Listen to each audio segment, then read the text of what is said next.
Ukrainian drone pilots shared footage of a successful hunt for expensive Russian equipment and showed how they destroyed a Buk surface-to-air missile system and a Gvozdika self-propelled artillery unit. The military emphasizes that such high-value targets have been becoming increasingly rare lately, because the Russian army's stockpiles of such weaponry are running low due to the precise work of the defense forces.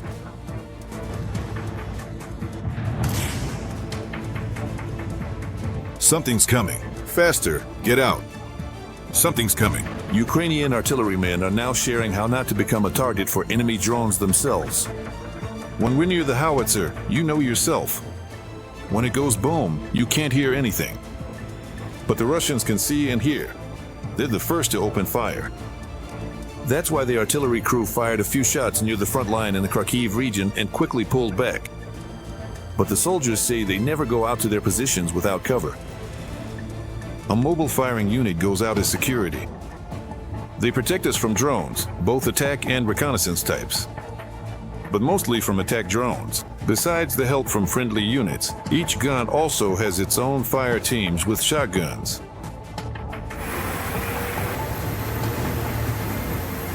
Just in the Pokrovsk direction alone, the Russians stormed Ukrainian military positions 30 times. Fighting took place in the area of 14 settlements. The enemy also tried to advance on the Novopovlivka section of the front. There, 16 assaults were recorded, and another 10 attacks by Russian invaders were repelled by the defense forces in the Lyman direction. But they are not trying to bypass the Pokrovsk-Krasnoyarsk Federal District.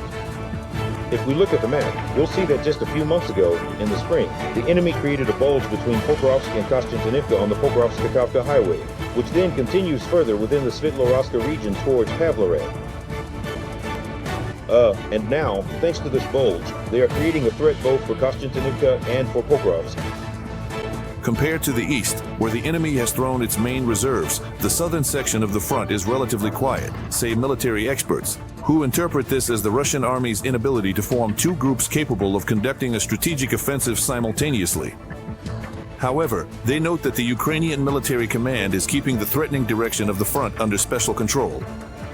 In particular, they have not ignored the increased activity of the occupiers in the Zaporizhia direction.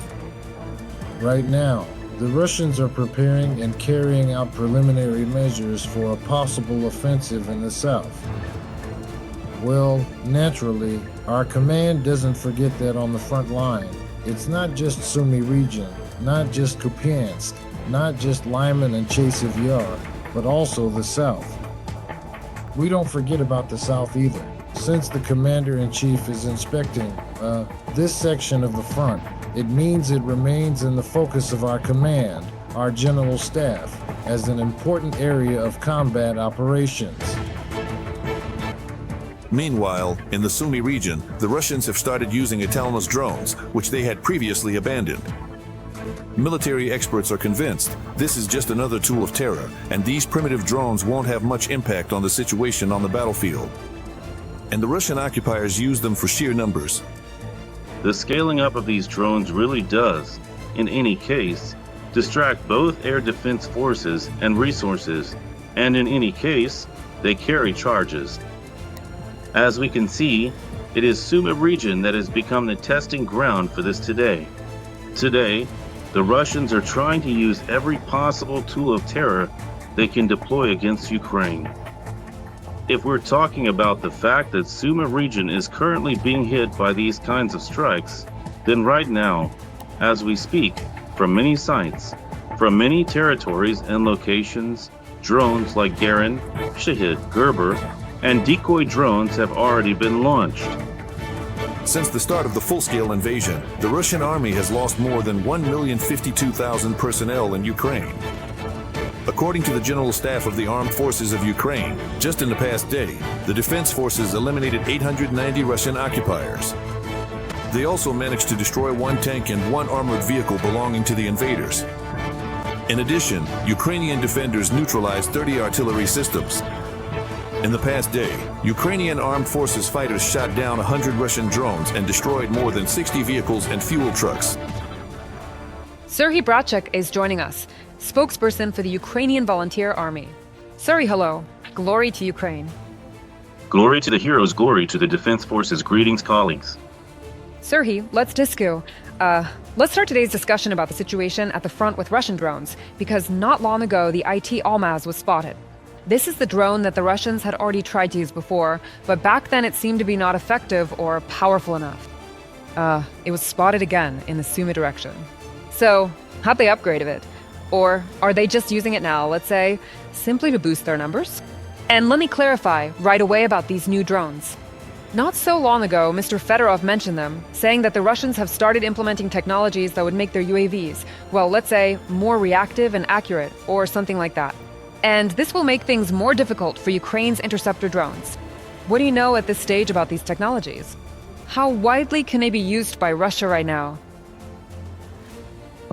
Regarding the first part of your question, about the use of these drones that seem to have disappeared into oblivion, and that Russia supposedly no longer uses.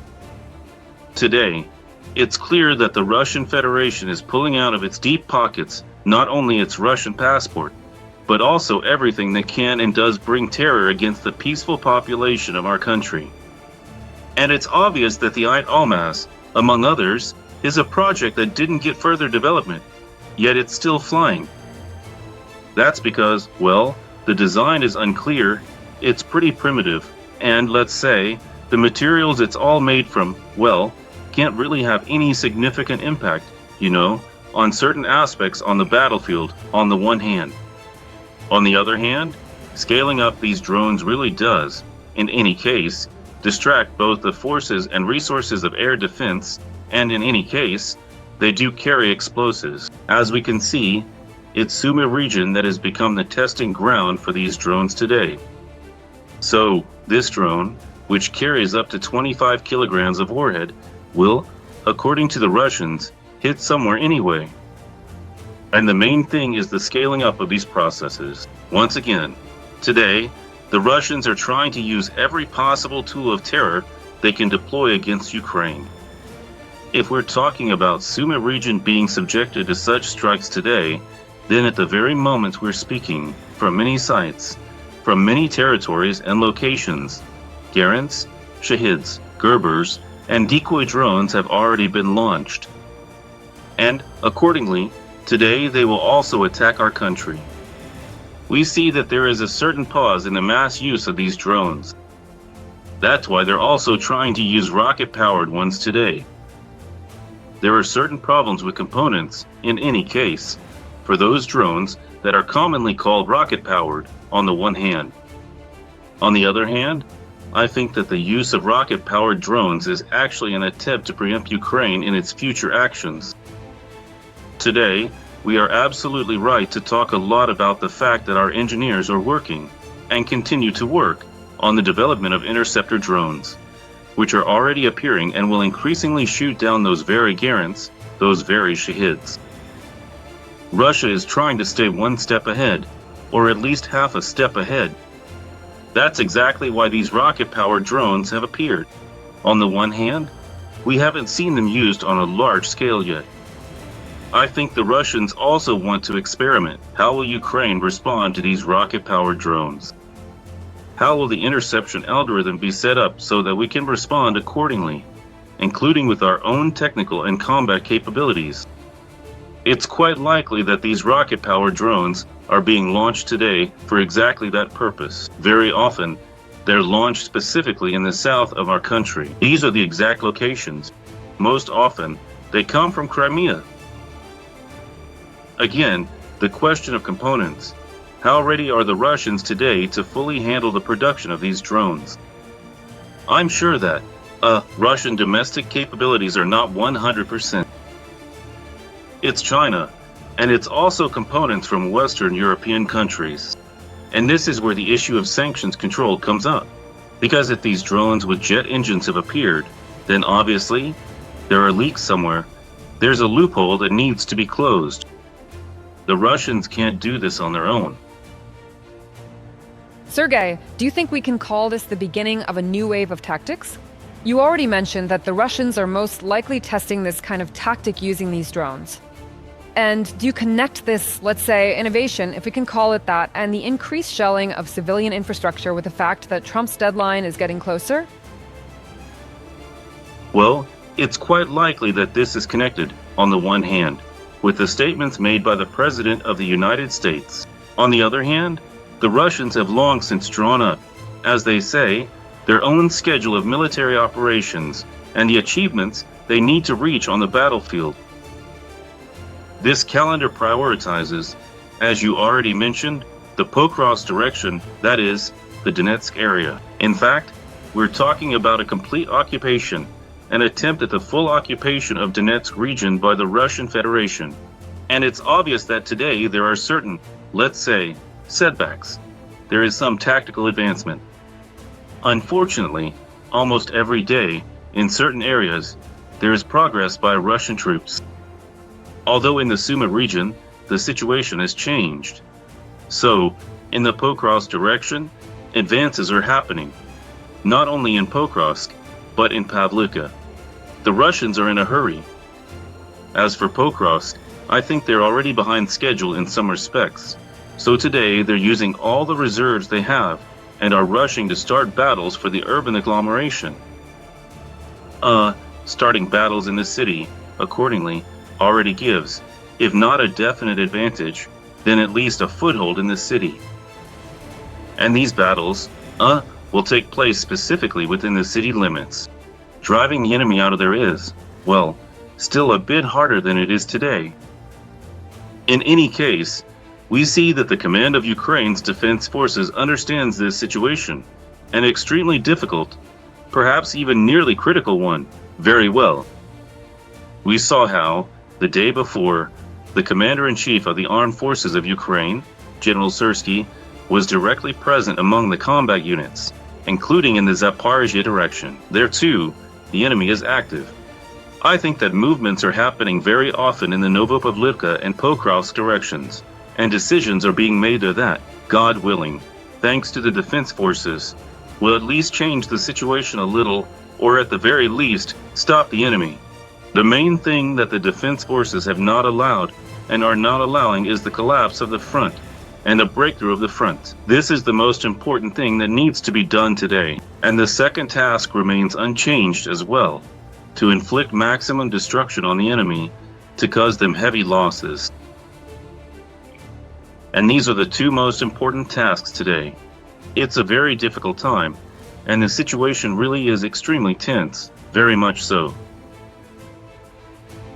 Let's also discuss Ukraine's ability to effectively work on ballistic missiles, because at the moment it's known that Ukraine is indeed working on such weapons and is already close to having its own weapons to strike deep into Russia. This is very important right now. At this stage of the war, it was important even at the beginning of Russia's full-scale invasion of Ukraine. But how close are we really to actually using them? Or will it be? I understand that right now it's still unclear when and how the war will end, but maybe, of course, that's what we all want. And that's why it seems like, well, developing ballistic missiles is, a long-term process. It's probably something for later, just so we know that we can, and that we have something to defend ourselves with. But is that really the case? What are your predictions in this regard? Well, actually, we'll still need them even after victory. I think then we'll have a bit more time to improve them and make them even more powerful. You know very well how, during the war, for example, our Neptunes had evolved. They used to have a certain length, a certain warhead weight, and a certain firing range, and how they've changed. They've just grown up, and quite significantly at that. As for ballistics, well, it's actually hard to make predictions here. I think that, in any case, the first to announce the use of a Ukrainian ballistic missile will have to be the Russians. Let's leave them that honor of being first. Let them be the ones to talk about it, maybe even shout about it, and let it be, for example, an exclusive for your TV channel. I don't think anyone else will mind. The main thing is that it should be a Ukrainian ballistic missile. The main thing is that it should be on a large scale, because that's what will really affect the situation on the battlefield. Since these will be strikes on Russian territory, it will mean the destruction of Russian infrastructure and Russian logistics.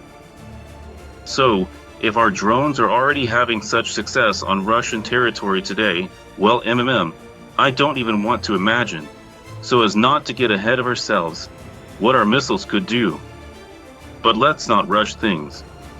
In any case, we need to see when this will happen, and once again, both the quality and, accordingly, the quantity must match the times. We don't have that much time. I hope, well actually, I'm not just hoping, I'm sure, that our engineers and those who are developing and manufacturing the missiles understand all of this just as well as we do, if not much better. So, we hope to soon hear Russians shouting, Ukrainian ballistics incoming. Today, we've already mentioned that the Russian army is using chemical weapons against Ukrainian soldiers. Let me remind you that this is prohibited by the 1993 UN Convention. What does this kind of tactic by the Russian army say? Unfortunately, there are no conventions that would ban the existence of the Russian Federation. I think that after the victory, this situation needs to be corrected by some kind of renewed United Nations, because we see that the use of chemical weapons has become not just some rare occurrence, but today it is a regular practice of using this prohibited weapon by the Russian Federation. And we see that such cases are becoming more and more frequent. Russia is not just experimenting here. Russia is not just trying to intimidate our soldiers. In some locations, Russia is actually trying to achieve certain objectives this way.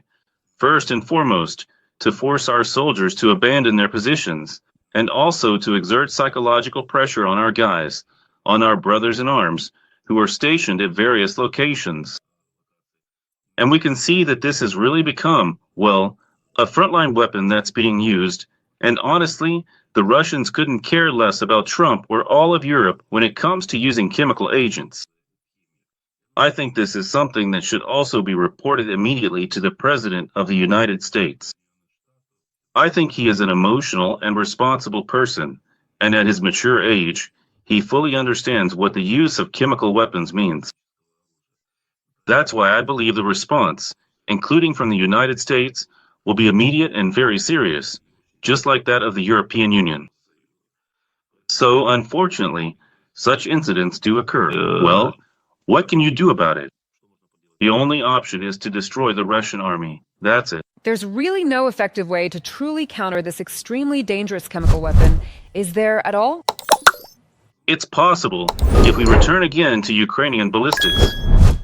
At least a few strikes by Ukrainian missiles on a chemical weapons depot on Russian territory.